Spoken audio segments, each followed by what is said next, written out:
اداروں کی اصلاح کے نام کے اوپر جس طرح اداروں کے ساتھ تذلیلی برتاؤ رکھا گیا ہے اس کی تاریخ میں بہت کم مثالیں ملتی ہیں. ہم نے ہر پاکستان کے ادارے کو اس وقت متنازع بنا دیا ہے. جس طرح وزیر اعظم عمران خان نے پاکستان فارن آفس کو کلی طور پر اجتماعی طور پر رگیدا، سفارت خانوں اور سفارتکاروں کی ایسی کی تیسی کی، وہ اپنی مثال آپ ہے. اور جس طرح ان کے وزراء نے ان کے اس بیان کے بعد کہ پاکستان کے جو سفارتکار ہیں وہ ایک کلونیل مینٹیلٹی رکھتے ہیں اور عوام کو اہمیت نہیں دیتے، اور جس غصے کے ساتھ انہوں نے وہ میٹنگ اٹینڈ کی اور جس غصے کے ساتھ انہوں نے میٹنگ کا آغاز کیا، جس طرح وہ ایک ہی قصے کو بار بار دہراتے رہے، اس سے پتہ چلتا تھا کہ کوئی ذاتی اناد یا ذاتی رنجش ہے یا ذاتی غم ہے جس میں وہ مبتلا ہیں. بہرحال جو بھی وجوہات تھیں، انہوں نے جس انداز سے یہ بیان دیا اس کے بعد تو لگا کہ اب پاکستان فارن آفس کی بلڈنگ کو بند ہی کر دینا چاہیے، تالا ہی لگا دینا چاہیے. لیکن پھر رد عمل آیا، اور اس رد عمل کے اندر اب سابق پاکستان کے جو سفرا کی ایسوسیشن ہے، 100 کے قریب اس کے ممبران ہیں. یہ وہ لوگ ہیں جنہوں نے اپنا تمام کیریئر اور اپنی تمام زندگی ڈیووٹ کی ہے خارجہ پالیسی کے معاملات کو سمجھنے کے لیے اور پاکستان کے مفادات کو بذریعہ خارجہ پالیسی حاصل کرنے کے لیے، اور جن کا بڑا نام ہے اپنی فیلڈ کے اندر. انہوں نے خط تحریر کیا اور اس خط کے اندر انہوں نے بیجا تنقید پر دکھ اور افسوس کا اظہار کیا، اور یہ کہا کہ بغیر تحقیقات کے سفرا پر تنقید ناقابل فہم ہے. شاید وزیر اعظم کو بیرون ملک پاکستانی سفارت خانوں اور سفیروں کی کارکردگی کا ادراک نہیں، اور یہ بھی بتایا کہ حقائق جن کا ان سفارتخانوں کو سامنا ہے وزیر اعظم اس سے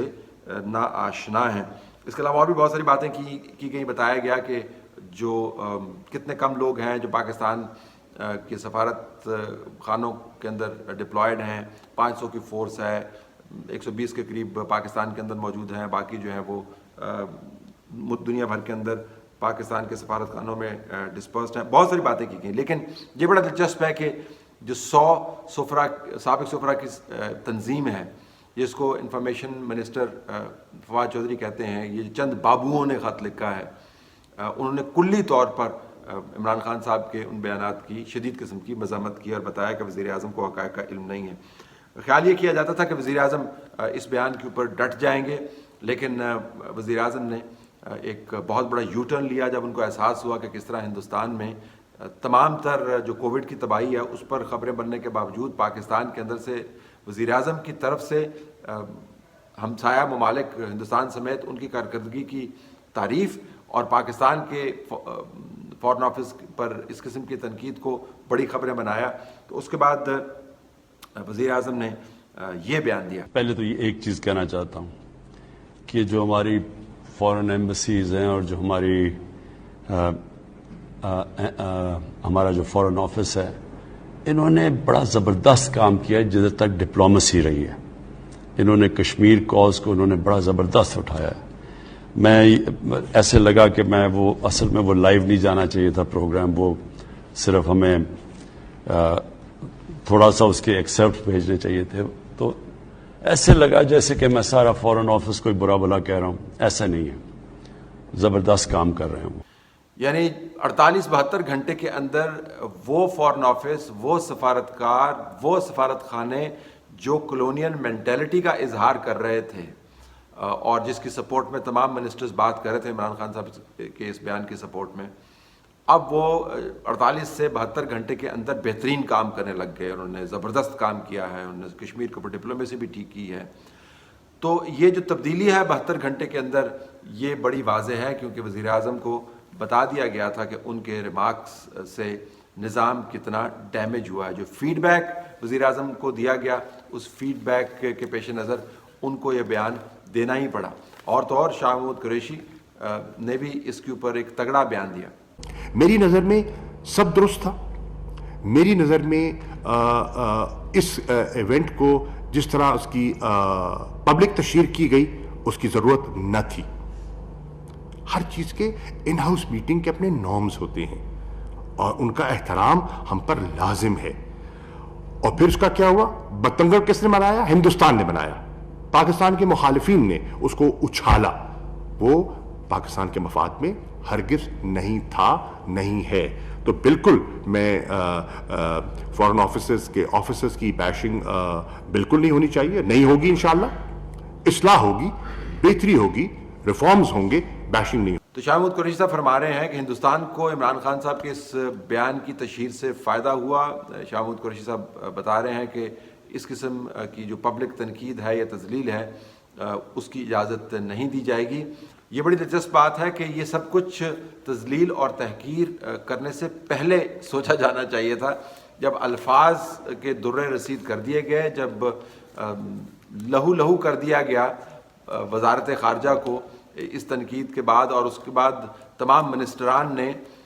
ये ठान ली कि इमरान खान साहब के इस बयान को हम इतना आगे लेके जाएंगे और बताएंगे कि किस तरह पाकिस्तान के अंदर एक नौ आबादियाती निज़ाम जो है, बरतानवी लेगसी जो है वो काम कर रही है फॉरेन ऑफिस के नाम पर, और उन्होंने रगड़ा दिया पाकिस्तान फॉरेन ऑफिस और उसके बाबुओं को जो नाम इस्तेमाल करते हैं। उसके बाद तो गुंजाइश नहीं बचती कि वज़ीर आज़म के बयानात जो नए उन्होंने दिए हैं उससे इन लोगों की तसल्ली होगी। अब हो क्या रहा है, जब से वज़ीर आज़म ने ये बयान दिया और उसके बाद उनको बताया गया कि जी आपको ये बयान नहीं देना चाहिए था, फॉरेन ऑफिस के अंदर शदीद किस्म की डीमोरलाइजेशन आपको नज़र आएगी। पाकिस्तान के जो सफारत खाने हैं उनमें से तकरीबन 4 जो हैं, 2 अफ्रीका के हैं, 2 मिडल ईस्ट के हैं, जिनके नुमाइंदगान से मैंने बात की तो उन्होंने हमें बताया कि अब हालत ये आ गई है कि हर कोई अपना पासपोर्ट, जिसके बारे में हम ड्यू डिलिजेंस नहीं कर सकते, क्योंकि वो बताते हैं जी कि अगर आपने ड्यू डिलिजेंस की, जिससे मुराद ये है कि अगर कोई बांग्लादेश से इसका ताल्लुक है, उसका पासपोर्ट गुम गया है, वो 2 नंबरी के ज़रिए पाकिस्तान का पासपोर्ट एम्बेसी के ज़रिए बनवा कर पाकिस्तान में आना चाहता है, तो सिर्फ एक मैं चीज़ आपको बता रहा हूँ, या वहाँ पर वो जराइम में मुलव्वस है या 2 नंबरी में मुलव्वस है और उसकी पादाश में मुकामी कवानीन के तहत वो पकड़ा गया है, या वो ह्यूमन स्मगलिंग के ज़रिए वहाँ पर आया था और काम कर रहा है, तो कोई एक इशू नहीं है जो जिनको हम एक्सपैट पाकिस्तानी कहते हैं, उनके बाद हिस्सों के अंदर वो इश्यूज़ नज़र आते हैं। दर्जनों के करीब ऐसे इशू हैं जिनको अगर आप हाईलाइट करें तो वो तमाम का तमाम जो रूमानवी तसव्वुर है एक्सपैट कम्युनिटी के एक ख़ास हिस्से के बारे में, वो टूट जाएगा। कहते हैं अब जब हम हाईलाइट करते हैं, लोगों को बताते हैं जी कि ये आपने काम गलत किया है, जिसके पादाश में आपको ये जेल हुई है, तो वो कहते हैं जी कि अब हम आपकी वीडियो बनाते हैं, हमने आपकी कॉल रिकॉर्ड कर ली है और हम भिजवाते हैं इमरान खान साहब को और हम देखते हैं कि आप इस ओहदे पर कैसे कायम रहते हैं। जो सफरा हैं वो कहते हैं कि हम अपना काम करने से कासिर हैं, हमें ख़तरा है कि जब हम बाहर निकलेंगे तो लोग, अपने ही लोग यानी पाकिस्तानी जो हैं वो हमारी दुर्गत बनाएंगे और दुर्गत बनाने के बाद उसकी वीडियोस बनाएंगे और फिर वापस भेजेंगे, जहाँ पर ये टाइटल बनेंगे कि किस तरह पाकिस्तान के वज़ीर आज़म के कहने पर एक बहुत बड़ा इनकलाब आ गया है, अब मज़दूर तबका जो है वो सफारत खानों के ऊपर और सफारतकारों के ऊपर हावी हो गया है और वो सफारतकारी चलाएगा और वो अपने काम करवाएगा। तो एक हड़बोंग है जो इस बयान ने, जिसको इमरान खान ने बाद में यू टर्न के ज़रिए डाइल्यूट करने की कोशिश की, उसका आगाज़ हो गया है। और फिर ये भी बड़ी ज़बरदस्त बात है कि इमरान खान जब इस किस्म की मीटिंग्स के अंदर आते हैं तो क्या उनको कोई ब्रीफ नहीं दिया जाता, क्या वो किसी से डिस्कस नहीं करते? क्या ये अच्छा ना होता कि वज़ीर ख़ारजा के साथ बैठ कर वो पहले तय कर लेते कि ये मुझे शिकायत मिली हैं, इसको मुझे किस तरीके से टैकल करना है? अगर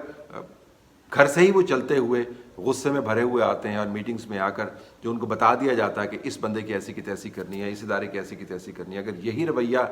अपनाए रखा तो अभी तो वज़ारत ख़ारजा, पुलिस, ब्यूरोक्रेसी, जर्नलिस्ट, उससे पहले